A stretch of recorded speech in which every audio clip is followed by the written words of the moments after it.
सरकार में भ्रष्टाचार की क्या अवस्था? भ्रष्टाचार के तो आप देखते हैं, आए दिन किस्से सामने आते रहते हैं। आज नगर निगम में आप जाके देखें तो नगर निगम में पूरा कब्जा जो है, जो महापौर बैठे हुए हैं तिवारी जी, इनकी लोग ठेकेदारी कर रहे हैं पूरे अधिकांश लोग। और आज पूरा का पूरा जो जिले के अंदर आज चाहे खुदाई की बात करें, चाहे आपके गोपाल भार्गव जी की बात करें, चाहे आपके सुर्खी की बात करें, तो आप देखेंगे वहाँ पर कि जो भी कारोबार है, अभी गोविंद सिंह के लंगोटे या कमलेश वगैरह भारतीय जनता पार्टी के चुका। और जैसे कि मीडिया में बात चली थी कि व्यापारिक संबंध में खटास आई। व्यापारिक संबंध से मतलब गोविंद सिंह ने एक को अपना कारोबार सौंप दिया, एक को राजनीति सौंप दी। और उनके भाई जो मजले हैं, तो मजले तो वो ऐसे कर ही रहे हैं, पूरी ठेकेदारी उनकी सबकी है। बड़े भैया जो उनके हैं, उनके भी बच्चे जितने हैं सब लगे ठेकेदारी में। इस बात का ही विरोध करके कमलेश वगैरह सच्चाई नहीं बताई, बाद में मीडिया ने पूछा लेकिन वो नहीं बता पाए। लेकिन सच्चाई यही है कि व्यापारी उनको गोविंद सिंह के परिवार ने उनको निगलेक्ट कर दिया, व्यापार से बेदखल कर दिया। क्या हमारे लोग करेंगे, हमारे भाई हमारे भतीजे करेंगे, उनको बेदखल करेंगे। तो ये ऐसा ही सुर्खिया के लिए नहीं है, ये काम चल रहा है। फ्राई में भी यही चल रहा है। पूरा ठेके किसी के भी नाम से होते हैं, ठेके भूपेश जी के भतीजे ही कर रहे हैं। पूरा काम जो भी विकास का काम हो रहा है, पूरा उनके भतीजे उनके परिवार के लोग ही उस काम को कर रहे हैं। इसलिए ये लोग, चाहे गोविंद सिंह राजपूत हो, चाहे भूपेश सिंह जी हो, मंत्री प्रतिनिधि ये अपने परिवार के ही बनाते हैं। भाई जो कार्यकर्ता ये कहते जरूर है कि देवतुल्य कार्यकर्ता की दम पर जीतते हैं, दम पर जीतते तो है, सच्चाई है, लेकिन उनको फायदा नहीं। देवतुल्य कार्यकर्ता के लिए तो मंत्री प्रतिनिधि बनाने की बात ये आती है, तो अपने परिवार के किसी को बना देते हैं, कहीं भतीजे को बना देते, कहीं भाई को बना देते हैं। ये तो साफ दिख रहा है क्यों बनाते हैं, क्योंकि कोई जो काम चल रहा है विकास का, उससे कोई आरोप न लगा पाए, तो इनका सब चल रहा है, यही चल रहा है भाजपा के शासन में। इसके बाद कुछ नहीं। टोटल वहाँ पर किसकी जमीन है? स्मार्ट सिटी में गुणवत्ता कितना? कोई गुणवत्ता नहीं। आप कहीं भी देख लें आप, उससे अच्छा तो जो छोटे छोटे काम ठेकेदार करते हैं वो अच्छा काम करते हैं। ये बहुत कोई विलोम नहीं, लेकिन एक मिली भगत के अनुसार ये काम अपनी एजेंसी से बनाए हुए हैं और उनको काम ही दे रहे हैं, उनसे काम करा रहे हैं। पूरे बंदरबांट चला है, कुछ नहीं है स्मार्ट सिटी के नाम पर। सागर सिटी में रोजगार उद्योग को लेकर क्या? रोजगार के लिए आज भारतीय जनता पार्टी रोजगार के मुद्दे पर कभी नहीं बोलती है। वो तो ये कहती है हम लाडली बहन आपको 1000 रुपये दे देंगे, हम जो है 10,000 रुपये लोन दे रहे हैं गरीबों के लिए, हम जो है भाई संबल कार्ड के माध्यम से यदि खत्म हो जाता है कोई तो 2 लाख रुपए दे देंगे, 4 लाख रुपए दे देंगे। तो ये सिर्फ दिखावा है। दिखावा इसलिए है कि भाई आप व्यक्ति को रोजगार दीजिए ना, आप नौकरी निकालिएगा। नौकरी निकालने की तरफ कोई आपका प्लान नहीं है। मध्य प्रदेश सरकार के पास में नौकरी और रोजगार देना चाहते नहीं हो। आप ये चाहते हो कि हमसे सिर्फ ये मांगते रहें, गेहूं मांगते रहें, चावल मांगते रहें, हमसे लाडली बहना के नाम पे हमें 1000 रुपये हम दे देंगे, 1500 दे देंगे। बहुजन समाज पार्टी चाहती है ये हमें कुछ नहीं देना है, ये सारी चीजों को हम लोग बंद कर देंगे। बहुजन समाज पार्टी चाहती है कि हर व्यक्ति को इतना सबल बना दे, जैसे उत्तर प्रदेश से बहन जी ने किया था, 2.5 एकड़ जमीन फ्री बांटी गई। तो जमीन के लिए नहीं दी, जमीन के लिए जो संसाधन होते हैं, फल वगैरह है या खाद बीज है, खाद बीज भी देने का काम बहुजन समाज पार्टी की सरकार ने उत्तर प्रदेश में करके दिया है रोजगार के लिए। ऐसी मध्य प्रदेश में होना चाहिए, लेकिन ये भारतीय जनता पार्टी रोजगार पर उनका कोई ध्यान नहीं है। सिर्फ आप हमसे मांगते रहो, हम देते रहेंगे। आज शिक्षा में है मध्याह्न भोजन, अरे भाई आप शिक्षा में प्राइवेटीकरण ज्यादा हो रहा है, प्राइवेट स्कूलों की अच्छी सुविधा है।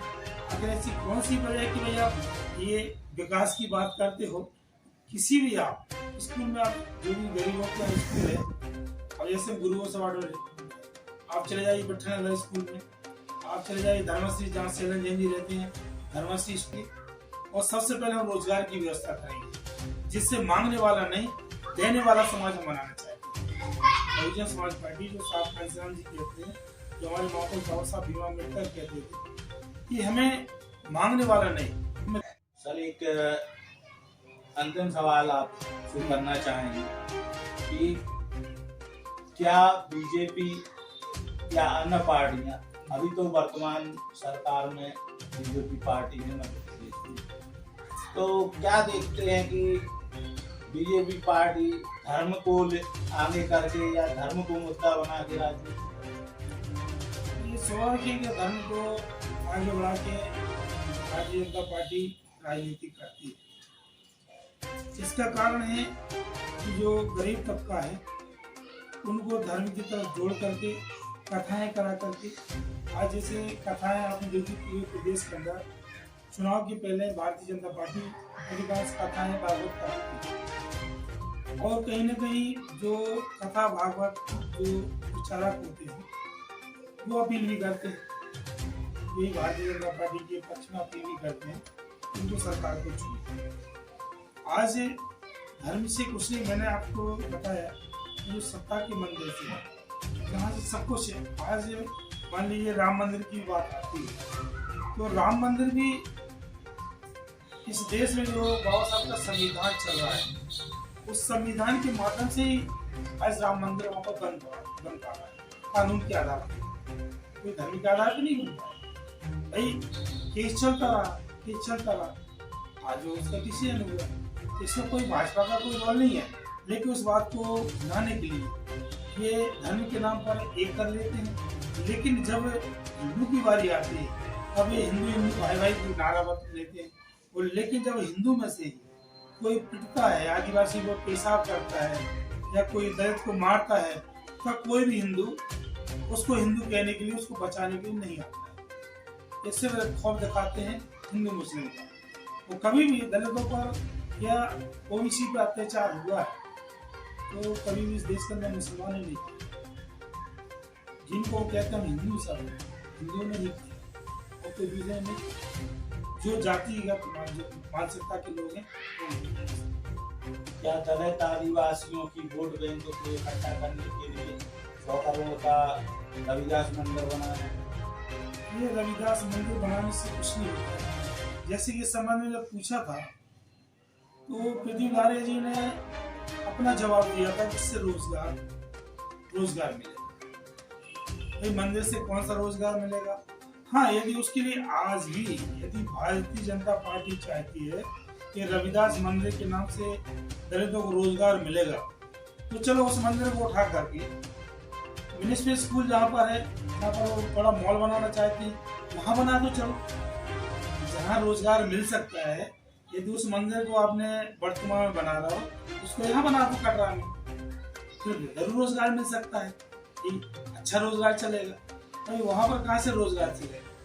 रोजगार से कोई बात नहीं। ये तो सिर्फ जो है ना, जो मैंने बताया आपने तो भारतीय जनता पार्टी डरी हुई है। अमित शाह जी बोल रहे हैं और प्रधानमंत्री जी बोल रहे हैं कि आनंद फानंद में 100 करोड़ का रविदास मंदिर की घोषणा कर, इसलिए क्योंकि ये सागर संभाग देश का सबसे ज्यादा दलित शोषित बाहुल क्षेत्र है।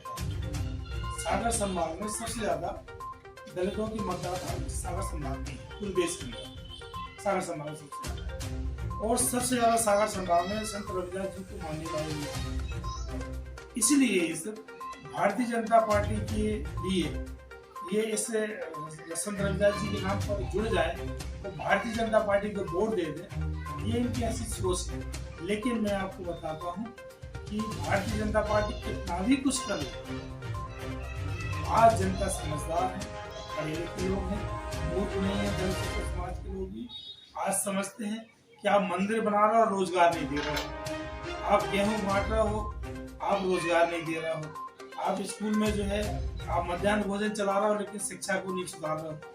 इस 70,000 का 70-80 हज़ार की वेतन लेने वाला जो है मास्टर अच्छे से नहीं पढ़ा पा रहा है। प्राइवेट स्कूल में 10-12 हज़ार रुपये लेकर के अच्छे से पढ़ाई हो रही है। तो ये तो सब दलित लोग समझ रहे हैं ना, मंदिर से कुछ नहीं होगा। सागर की 8 विधानसभाओं के आप स्टार प्रचारक हैं।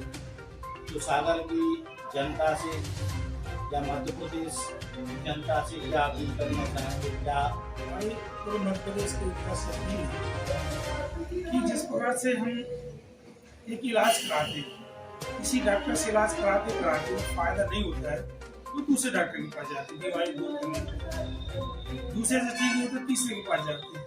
तो आज आपने लंबे समय से मध्य प्रदेश के अंदर, जब से देश आजाद हुआ, मध्य प्रदेश कृषि बना, कांग्रेस की सरकार है यदि 60 साल तक, आज 15 साल से करीब 18 साल से भाजपा की। लेकिन दोनों सरकार में ही सिर्फ गरीबी दूर करने की बातें करते रहे सरकारें, गरीबी दूर नहीं।